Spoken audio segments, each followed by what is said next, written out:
할렐루야. 오늘 매일 주님과 함께 복음성가 사랑해요 목소리 높여 함께 부르며 시작하도록 하겠습니다.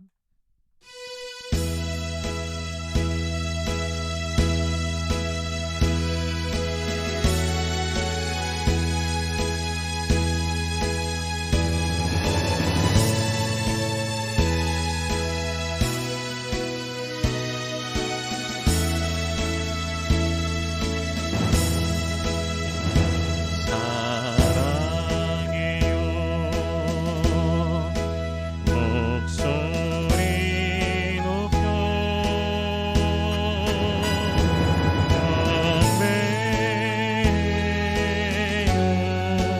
내 영혼 기뻐 나의 왕 나의 목소리 주님 위에 높게 울리니.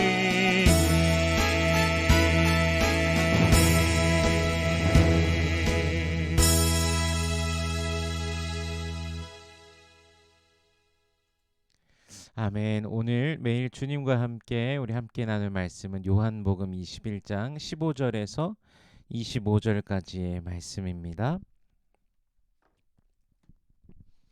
봉독하겠습니다. 그들이 조반 먹은 후에 예수께서 시몬 베드로에게 이르시되 요한의 아들 시몬아 내가 이 사람들보다 나를 더 사랑하느냐 하시니 이르되 주님 그러하나이다. 내가 주님을 사랑하는 줄 주님께서 아시나이다. 이르시되 내 어린 양을 먹이라 하시고 또 두 번째 이르시되 요한의 아들 시몬아 내가 나를 사랑하느냐 하시니 이르되 주님 그러하나이다. 내가 주님을 사랑하는 줄 주님께서 아시나이다. 이르시되 내 양을 치라 하시고 세 번째 이르시되 요한의 아들 시몬아 내가 나를 사랑하느냐 하시니 주께서 세 번째 내가 나를 사랑하느냐 하심으로 베드로가 근심하여 이르되 주님 모든 것을 아시오매 내가 주님을 사랑하는 줄을 주님께서 아시나이다.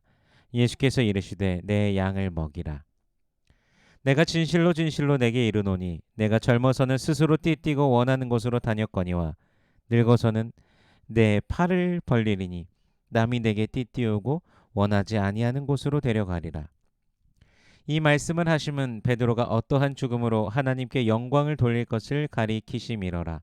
이 말씀을 하시고 베드로에게 이르시되 나를 따르라 하시니 베드로가 돌이켜 예수께서 사랑하시는 그 제자가 따르는 것을 보니 그는 만찬석에서 예수의 품에 의지하여 주님 주님을 파는 자가 누구오니까 묻던 자더라.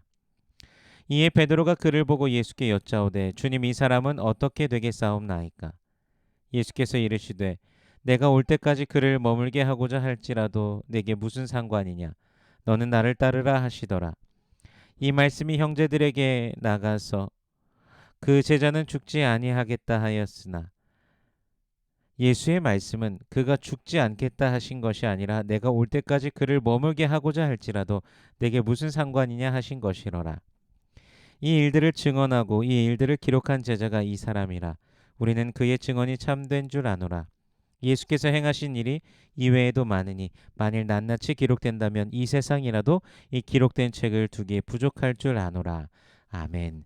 잠시 기도하겠습니다. 살아계신 하나님 은혜를 감사합니다. 주 예수 그리스도의 은혜로 말미암아 주의 백성들 오늘도 나아갑니다.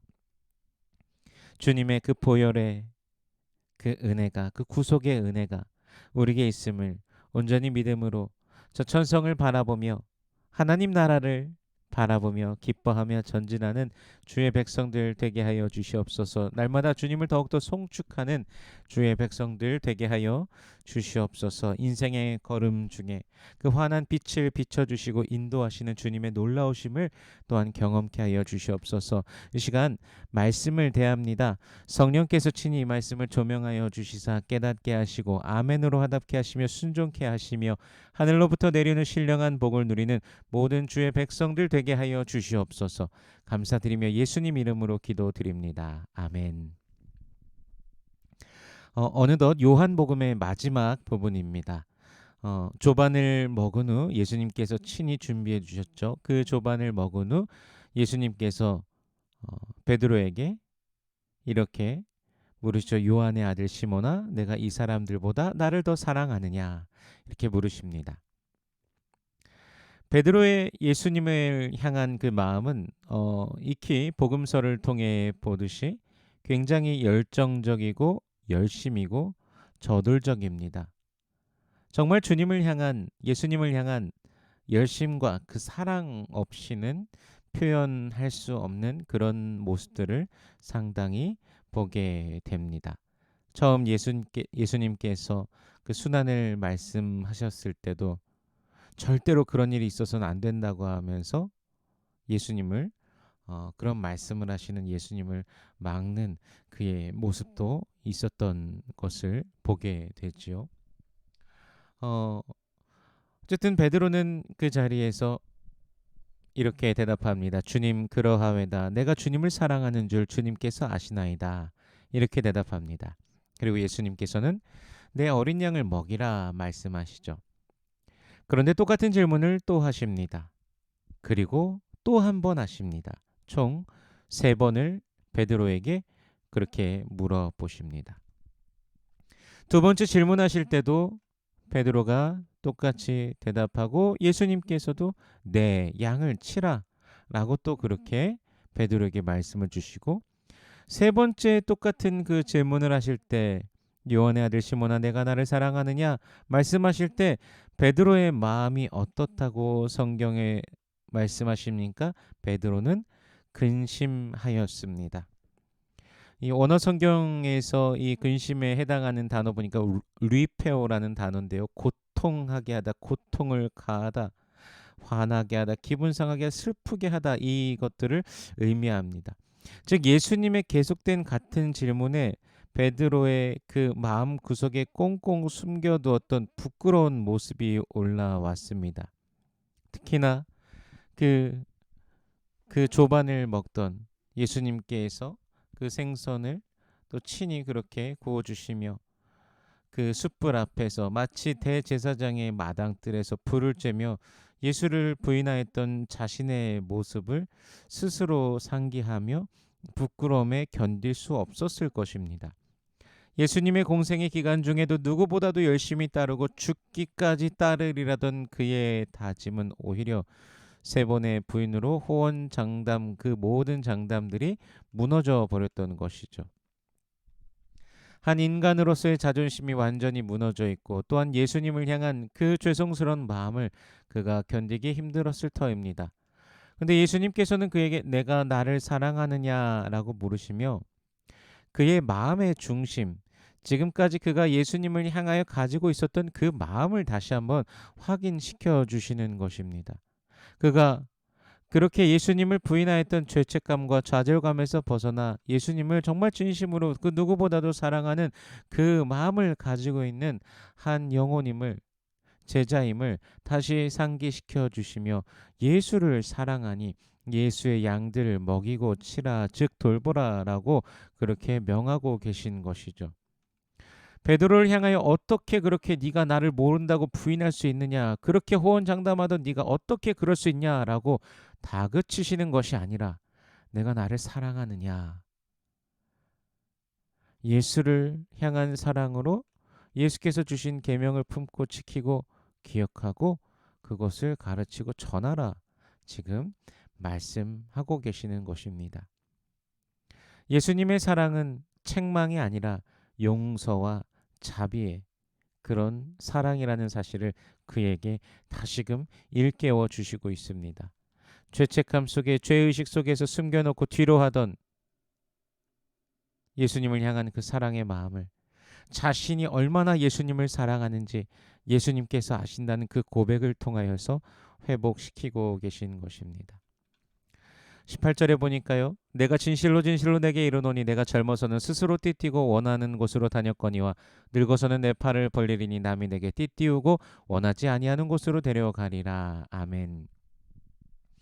이어서 예수님께서는 베드로의 사역이 그리고 그가 어떠한 죽음으로 하나님께 영광 돌리게 될지에 대해서 말씀해 주시고 계십니다.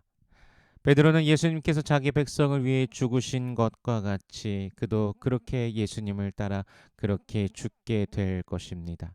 그렇게 예수를 따르고 그렇게 죽음으로 하나님께 영광 올려드리게 된다는 것입니다. 죽음이 세상의 관점에 있어서는 비극이지만 하나님의 관점에서 승리이며 영광인 것입니다. 그리고 베드로는 요한은 그럼 어떻게 될지 물어봅니다. 예수께서 사랑하시는 제자 24절에서 요한복음을 기록한 요한 자신임을 말하고 있습니다.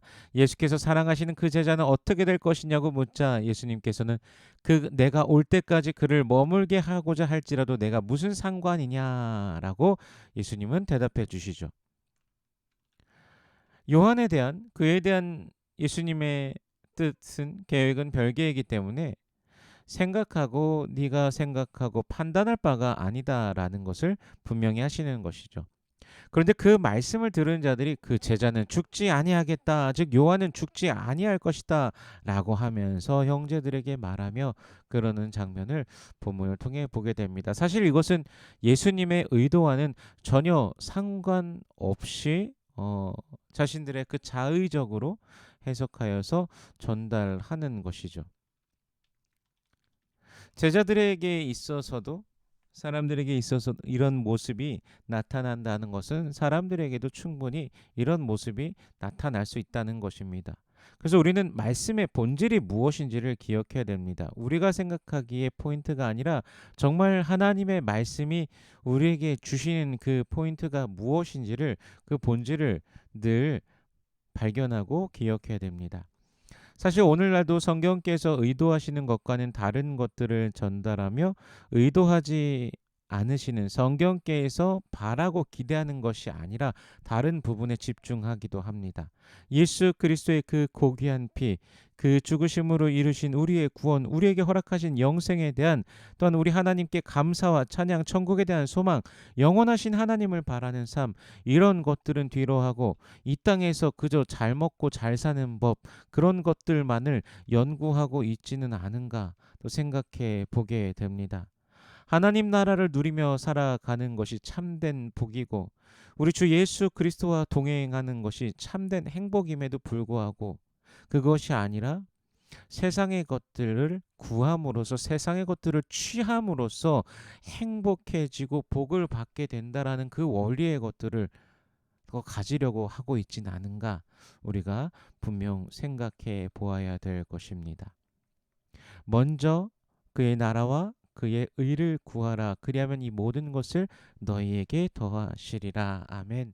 마태복음 6장 33절에서 말씀하셨습니다. 하나님의 나라와 의를 늘 구하는 우리가 되기를 원합니다. 복음은 하나님의 나라 그리스도 예수로 말미암는 구원의 아름다운 소식입니다. 복음의 본질을 늘 기억하는 우리가 되기를 원합니다. 요한복음은 요한이 직접 예수를 보고 겪은 것을 기록하여 모든 것이 참이라는 사실을 증명합니다. 더 많은 수많은 예수님의 그 행하심이 있지만 그 모든 것을 다 기록하기에는 이 세상에 책을 두기가 부족할 정도라고 본문에서 말씀하고 있습니다. 기록된 말씀으로도 우리는 예수를 알게 됩니다. 말씀으로 예수를 만나고 믿은 자는 참으로 복된 자들입니다. 그렇게 저와 여러분은 복된 자들입니다. 예수 안에 있는 영생을 선물로 받은 그 구원을 감사하며 또 오늘도 주님을 송축하며 높이는 삶이 되시기를 축복합니다.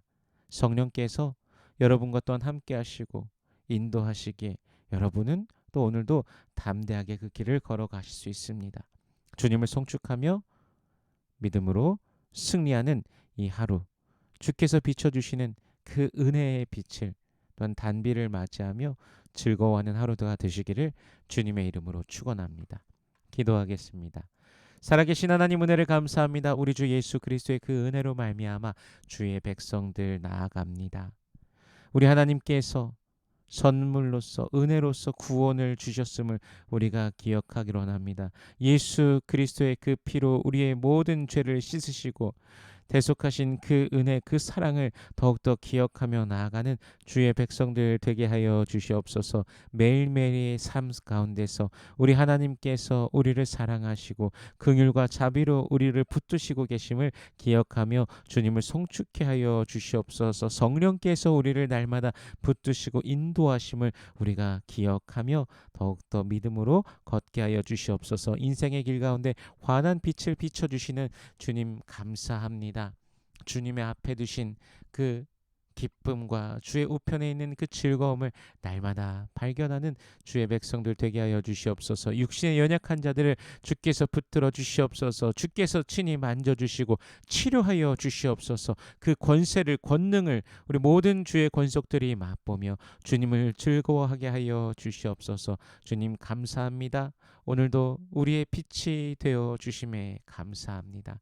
은혜의 단비를 맞으며 넌 주님 안에서 아름답게 자라가는 주의 자녀들 되게 하여 주시옵소서. 감사드리며 예수님 이름으로 기도드립니다.